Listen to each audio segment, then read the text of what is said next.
Hi guys, welcome back to another fragrance video on my channel and thanks so much for tuning in again. In today's video, I want to give you guys my top 9 fragrance recommendations that I discovered recently. And I'm coming to you from my studio here in Germany, so I hope to give you guys a different setting than usual. So the first fragrance that I want to talk to you about is called Anfas Salam. So this is Salam by the house of Anfas, Salam meaning peace in Arabian. And this is a pretty fruity and sweet and musky fragrance that I recently discovered. Luckily enough, the brand gifted me the full bottle, or the distributor in Germany gifted me the full bottle, so thanks for that.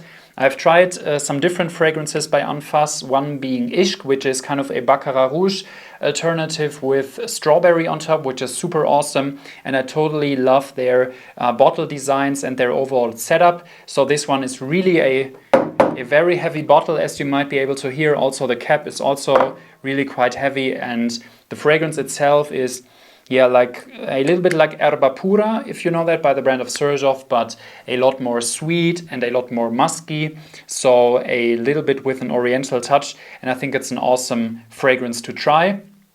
Also, the performance is really great on this one, so it lasted me around 8 to 9 hours on my skin while being noticeable all the time, so it's a really good deal for the price.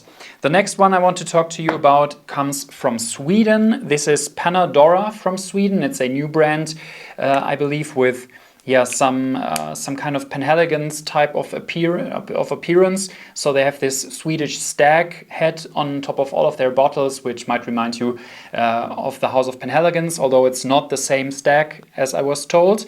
And this one is called Grand Musk.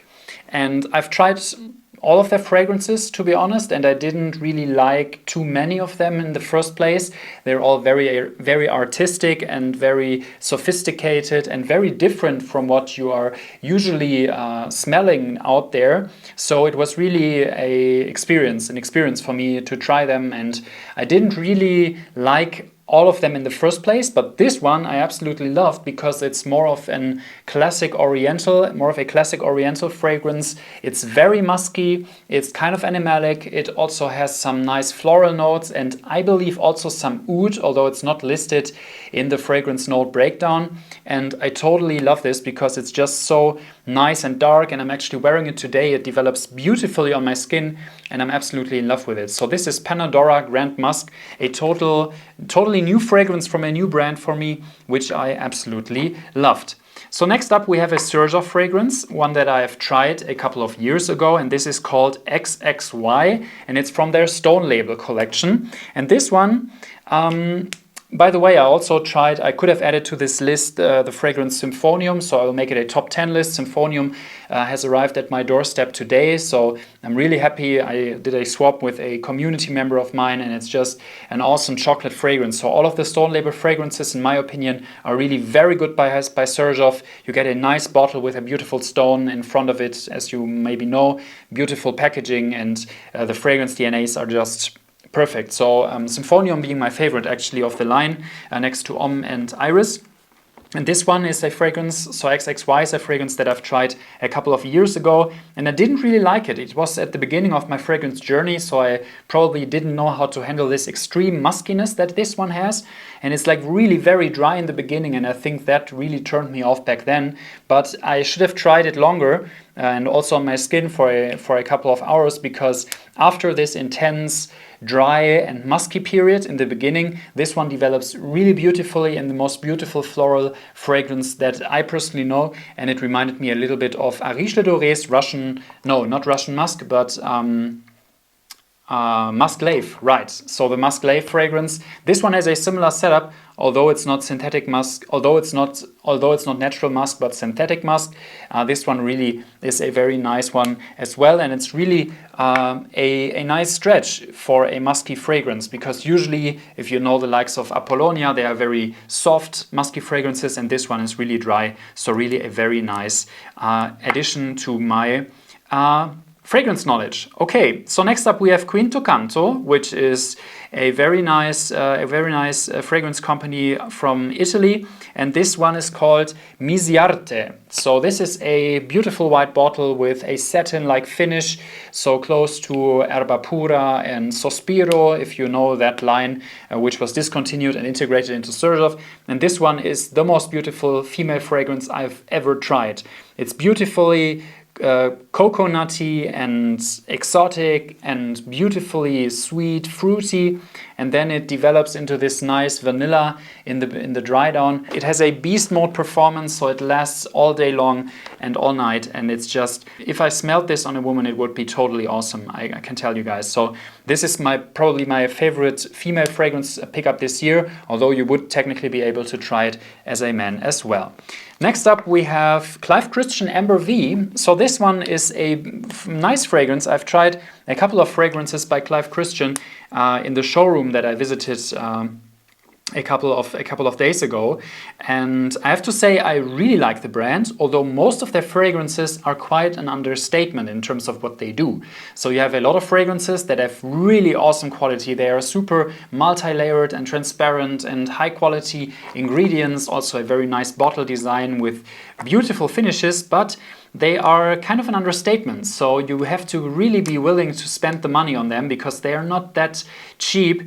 And this one was the one that I liked most next to X for Men. X for Men I knew from before, also a couple of other ones, and this one I tried and I immediately fell in love with. It's a beautiful vetiver type fragrance with a fougere development. I think it's personally really a more masculine fragrance. It goes in a very classic fougere barbershop type direction with lavender and some nice vetiver notes, some nice spices on top, and it's just a really awesome DNA.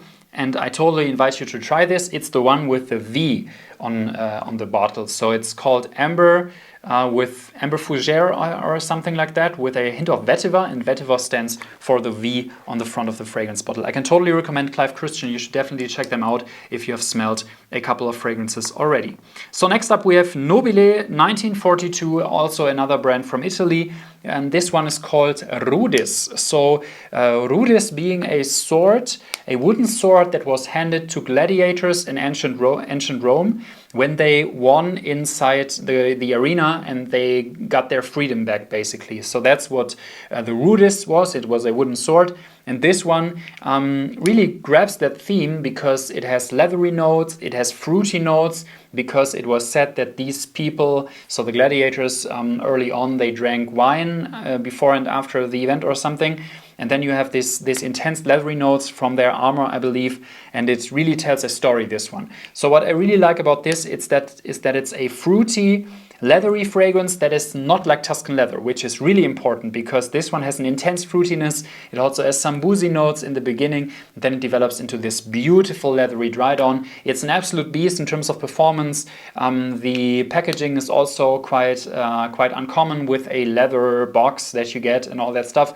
So really awesome packaging and overall setup. And this one you should definitely try if you like dark fragrances, because this one is really an awesome leather fragrance. So next up we have Dama Bianca by the house of Casamurati or Xerjoff. And this one is also a nice female fragrance.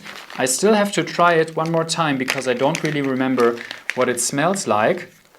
But this one is one that was recommended to me by the nice lady that worked for the shop there.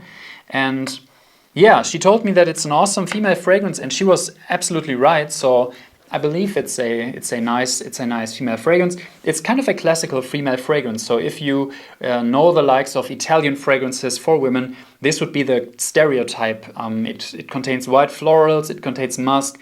It's got this nice Xerjoff like bass in the background, and yeah. So if you want to find a gift for a loved one who has tried a couple of fragrances for women already, and you are looking for a nice sophisticated gift, this would be my personal recommendation, because it also has some kind of notes from the typical designer type fragrances, but in a very, very sophisticated composition. So we have 2 fragrances left. Both of them are by Xerjoff and both of them are from the Oud Stars line of fragrances. So we have Farce.